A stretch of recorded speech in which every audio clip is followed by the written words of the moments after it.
And we decided to spend a little time to go through each one of the books that make up the corpus of Oral Torah of the Mishnah and give a little bit of an overview of each one of these books and its contents. A brief overview of each of these 12 amazing books of Mishnah. Why is Shabbos the first? So the Rambam, in his introduction to Mishnah, he gives a variety of reasons. We're supposed to guard and observe all of its laws, namely not to do work. Now, of course, what does work mean?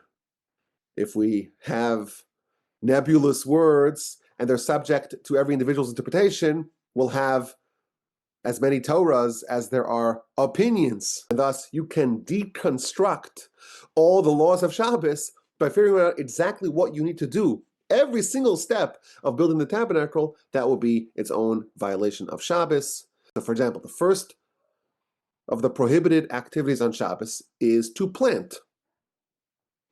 Now, where exactly does planting, where was that part of the tabernacle?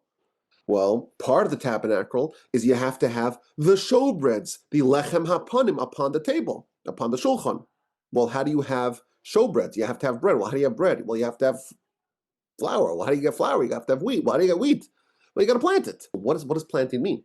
Planting is an activity that you do to promote, to advance vegetation to grow. For example, a baby's born on Shabbos. The circumcision is on Shabbos, and that, you would imagine, is a violation of Shabbos. Because to draw blood, to cause an injury, to cause a wound, is a subcategory of one of the categories of prohibited work in Shabbos.